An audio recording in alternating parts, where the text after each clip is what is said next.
ብር የተከፈለኝ ልገልህ ነው። ልጁ አማርኛ ቋንቋ አይችልም። ብዙ ጊዜ ደጋግመው ተገለዋል ሲባል ይዘገባል። እሱ ደግሞ ወጥቶ አልሞትኩም እያለ ነበር።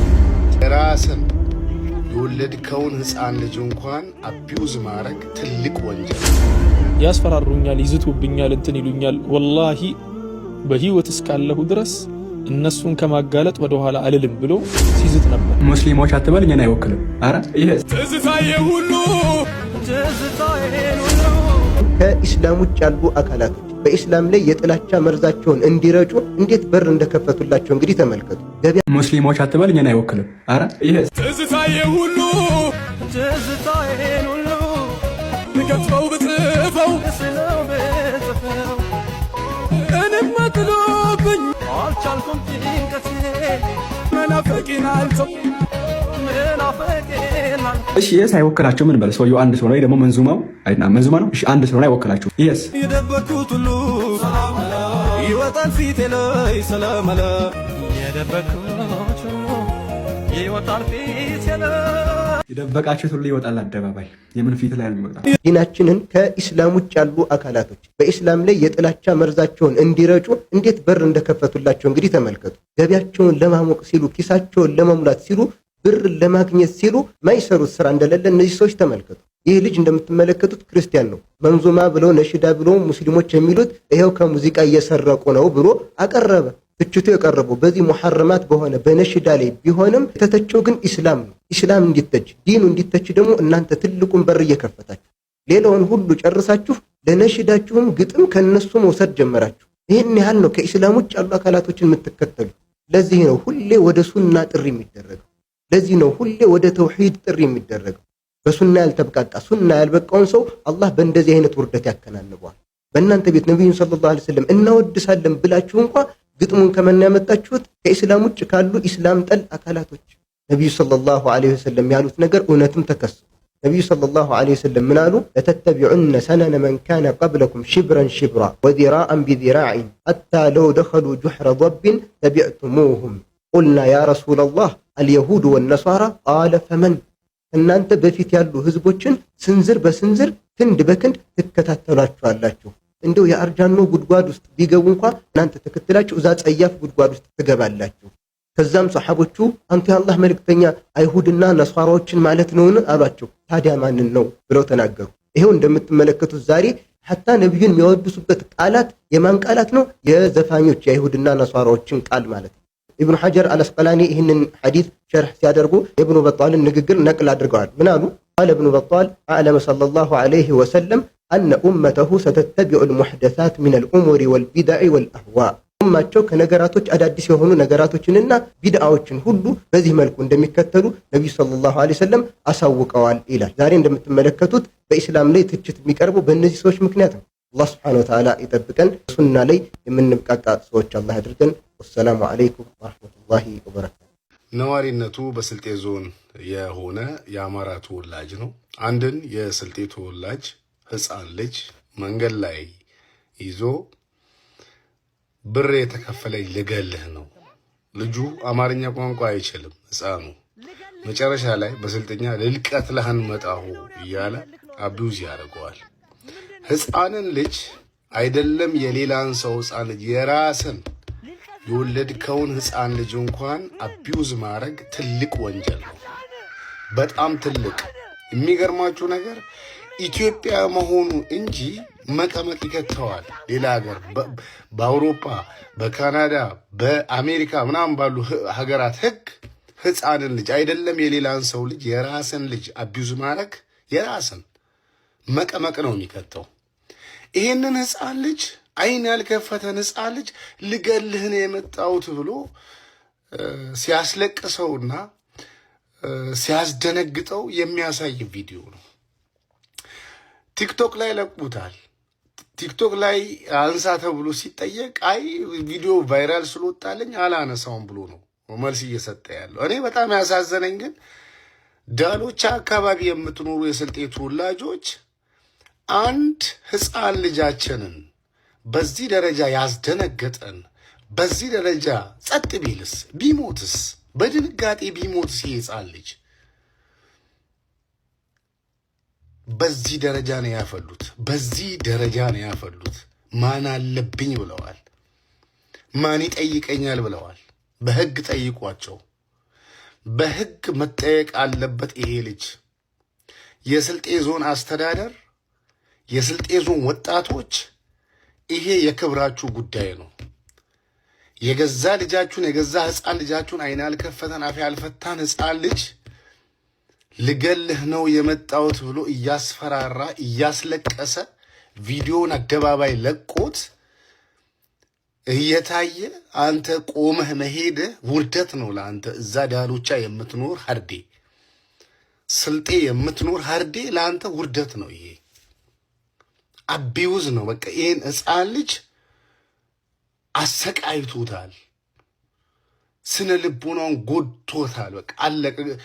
አልገደለው ማለት እኮ አይቻልም። ገሎታል። ስነ ልቦናውን ግድል ነው ያደረገው። ትልቅ ወንጀል ነው ይሄ። በህግ መጠየቅ አለበት ይሄ ሰው። ፎቶው ተለቋል። የሚኖርበትን አድራሻ እነ ሄራቱ አጆ አከታትለው እየለቀቁ ነው። የስልጤ ተወላጆች፣ የስልጤ የህግ ባለሙያዎች ይህ ቪዲዮ ለነ ኢዞ ባባም ሊደርሳቸው ይገባል። እነ ኢዞ ባባ ሌሎቻችሁ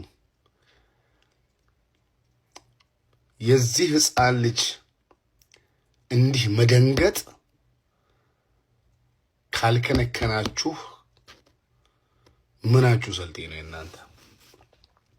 በህግ ልጠይቁት ይገባል። ምን ያደርጋል? እኔ እዛ በቦታው የለውም። በህግ ጠይቀው ነበር። በህግ ጠይቀው ነበር። እኔ አውሬ ስላልሆንኩ እሱ እንደወጣበት አካባቢ በመገዳደል በጭካኔ ስለማላምን በህግ ግን ጠይቀው ነበር። ህግ እምቢ ቢሉ እንኳን አንገቱን ይዤ ወደ ፖሊስ ጣቢያ ይዤው ሄድ ነበር። ቤትኛውም ሀገር ህግ ህፃን ልጅን ማሰቃየት አቢዩዝ ማድረግ ወንጀል ነው። ይህንን ወንጀል ነው የፈጸመው። የህግ ባለሙያ የሆናችሁ የስልጤ ተወላጆች ይህንን ሰው ካለበት በህግ እንዲጠየቅ ልታደርጉ ይገባል። የዚህ ህፃን ልጅ ሞራል ሊካስ ይገባል። የሚካሰው ልገልህ ነው የመጣሁት ብሎ ያስጮኸውን ሰው ሊገድለው እንደማይችል አስሮ ቀጥቶ በማሳየት ለፍርድ በማቅረብና ህፃኑን ልጅ ማንም ሊገልህ አይችልም ብሎ በማሳየት ይሄ ህፃን ልጅ ሰው ባየ ቁጥር ይፈራል። ሰው ባየ ቁጥር ይፈራል። ለምን? ሁሉም የሚገለው እየመሰለው ስነ ልቡናውን ገሎታል። ኦልሬዲ የህግ ባለሙያ የሆናችሁ የስልጤ ተወላጆች ይህንን ሰው ለህግ የማታቀርቡ ከሆነ ስለ ስልጤነት አታውሩ። አሁንም መጨረሻ ማስተላልፈው መልእክት በስልጤ ዞን የምትኖሩ የአማራ ተወላጆች እንዳማረብን በኢትዮጵያዊነት ተከባብረን ብንኖር ይሻላል። ባንናናቅ፣ ባንተላለፍ ይሻላል። ባንናናቅ፣ ባንተላለፍ፣ ብንከባበር ነው የሚሻለው። መከባበር ነው የሚያናኖረው። ይሄ ልመና አይደለም። ሊያኖረን የሚችል ዘዴ ነው መከባበር። ተሰደህ የሄድክበትን አካባቢ ተወላጆች እንዲህ እያሰቃየህ የደም እንባ እያስነባህ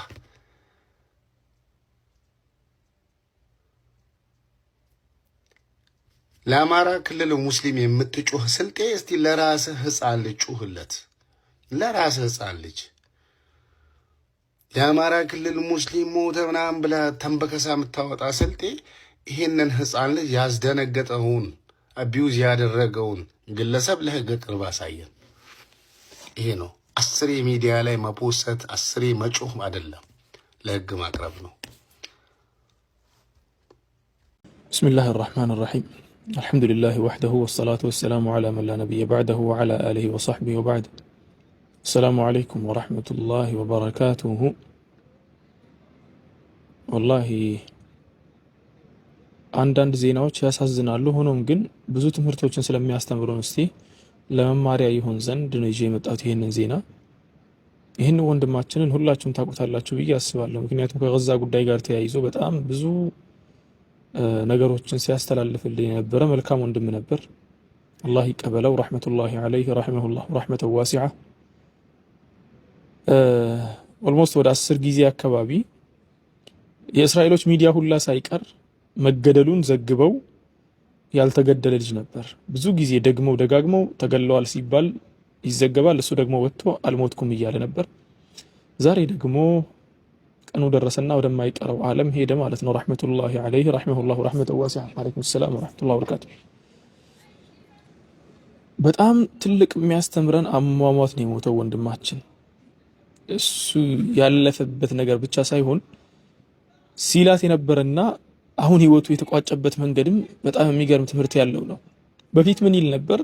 ያስፈራሩኛል፣ ይዝቱብኛል፣ እንትን ይሉኛል፣ ወላሂ በህይወት እስካለሁ ድረስ እነሱን ከማጋለጥ ወደኋላ አልልም ብሎ ሲዝት ነበር። አልሐምዱሊላህ በህይወት እስካለ ድረስ አንድም ቀን የገዛን መጨቆን አንድም ቀን ደብቆ አያውቅም። ሙሉ በሙሉ ሲያጋልጣቸው ነበር፣ አረመኔዎቹን፣ ጨፍጫፊዎችን፣ እስራኤሎችን ማለት ነው። እነሱ በነገራችን ላይ በጣም ብዙ ጊዜ ድሮን ልከው ነበር እሱን ለመግደል። ድሮን ብቻ አይደለም ኢቭን አንዳንድ ጊዜ ሐምላ ያደርጉበት ነበር። በሚዲያቸው ሳይቀር ወጥተው ሲዝቱበት ነበር፣ እንገላሃለን በሚል አልቻሉም ነበር። አልሐምዱሊላህ አላህ ሱብሓነሁ ወተዓላ ጠብቆት ነበር። ዛሬ ላይ ደግሞ መማሪያ በሚሆን መልኩ መጨረሻው ሆነ። እንዴት በሉኝ። አሁን የመጣው ኢንፎርሜሽን እስካሁን ድረስ የወጣው ኢንፎርሜሽን የሚገልጸው ምንድነው? ሳሊህ አልጃዕፈራዊ ጦርነቱ እንዳለቀ ፊቱን ያዞረው ወዴት ነበር? ማህበረሰቡ ላይ ወደ ደረሰው ውድመት ነበር። ያንን ውድመት እየቀረጸ ፖስት ያደርግ ነበርና ያንን ነገር ፖስት እያደረገ ቤቶች መሀል እየዞረ ድንገት ከቤት ወጥቶ ሰዓታት ሲቆይ እየደወሉለት እንትን ሲከታተሉት ነበርና ሲደውሉለት አይመልስም። በስተመጨረሻ እሱን መፈለግ ጀምረው ሄደው ሲያገኙት 7 ቦታ በጥይት ተመቶ ተገሏል። ሲጣራ እስካሁን ድረስ የደረሰን ኢንፎርሜሽን ምንድነው? ሲጣራ ደግመሽ ፋሚሊ የሚባል አለ። ዓኢለት ደግመሽ ያው እዚያ ሀገር በፋሚሊ ነው የሚተዳደሩት፣ ማለት ፋሚሊ ያላቸው የእነንትና ቤተሰብ ተብሎ የሚታወቀው የገዛ ኑሮ እንደዚያ ነው። የእነንትና ቤተሰብ እኮ ይሄን ያክል ሰው አጣ ብለው የሚናገሩት። ደግመሽ ፋሚሊ የሚባሉት ደግሞ ያስር አቡ ሸባብ የሚባል አንድ ሙጅሪም ልጅ ነበርና ጦርነቱ ማያልቅ መስሏቸው ከአይሁዶች ጋር ጦርነቱ ማያልቅ መስሏቸው ከዚዮኒስቶች ጋር ወይ ደግሞ ከእስራኤሎች ጋር አብረው የራሳቸውን ቤተሰብ በረሃብ ሲፈጁ የነበሩ ናቸው። ለነሱ የሚገባውን እርዳታ እየዘረፉ ሚሊሻ አዋቅረው በጣም ብዙ መቶዎች የሚቆጠሩ ሚሊሻ አዋቅረው፣ ያ ብቻ አይደለም ሀገሪቷን እየጠበቃት ያለውና ለሀገሪቷ እየታገለ ያለውን ነፃ አውጪ ግንባር ሐማስን ሲዋጉ የከረሙ ባንዳዎችና የጠላት ተላላኪዎች ነበሩ። ባንዳዎች ነበሩ ማለት ነው። የነኚህ ባንዳዎች አንድ አካል የነበረው የደግመሽ ፋሚሊ ነበር። አላህ ይጠብቀን በእንዲህ አይነት ስም ከመጠራት፣ በአላህ መንገድ ላይ የሚዋጉ ሰዎችን ጠላት ሆኖ ከመታየት አላህ ይጠብቀን። እና እነኚህ ደግመሽ ፋሚሊዎች ልክ ጦርነቱ ማለቁን ሲያውቁ እስራኤሎችም ደግሞ ሙሉ በሙሉ እጇን አነሳች። ምንም ልረዳችሁ አልችልም፣ ከኛ ጋር ሆናችሁ እንድትሰሩ አንፈልግም፣ ከዚህ በኋላ ከእናንተ ጋር ዲላችንን ጨርሰናል፣ ከዚህ በኋላ የሚመጣባችሁን ነገር ተወጡት ብላ ነበር መንገድ ላይ የጣለቻቸው። ያው የባንዳ ነገር በነገራችን ላይ ሁሌም እንደዚህ ነው። ሁሌም ባንዳ ይጠቀሙበታል። ስራቸውን ከጨረሱ በኋላ ጥለውት ይሄዳሉ ጠላቶች። ምክንያቱም ለእናት ሀገሩ ለወንድሞቹ ያልታመነ ሰው እንዴት አድርጎ ለጠላት የሚታመነው? አይታመነው። ለሆዱ ብቻ ነው የሚታመነውና ማለት ነው። ለሆዱ የሚታመን ሰው ደግሞ ጠላት የማይፈልገው። ስለዚህ አሁን እነኚህ ብቻቸውን መቅረታቸው ሲገባቸው ምን ማድረግ ጀመሩ? ሰፈር ውስጥ እየዞሩ የቀሳም ተዋጊዎችን ወይ ደግሞ የሐማስ ተዋጊዎችን መግደል። ያ ብቻ አይደለም፣ ጋዜጠኞችን ታርጌት እያደረጉ መግደል። ከነሱ መካከል እስካሁን ድረስ በጣም አገኙ ተብሎ የሚታሰብላቸው ነገር ሳሊህ አልጃዕፈራዊ ነው። ሳሊህ አልጃዕፈራዊ ከ10 ጊዜ ግድያ አላህ ሱብሓነሁ ወተዓላ ነፃ አውጥቶት ያመለጠ ልጅ 10 ጊዜ ጠላቶች በጀት በምን ሊገሉት ያልቻሉትን ልጅ አላህ መጨረሻውን በወንድሞቹ እጅ አደረገበት ማለት ነው። በራሱ ወንድሞች አብሮ አደጎቹ አንድ ሀገር ላይ ሲኖሩ የነበሩት የገዛ ልጆች እዚያው የነበሩት ባንዳነት ሲመጣ እንደዚህ ነው ማለት ነው። ለዚያ ነው ብዙ ጊዜ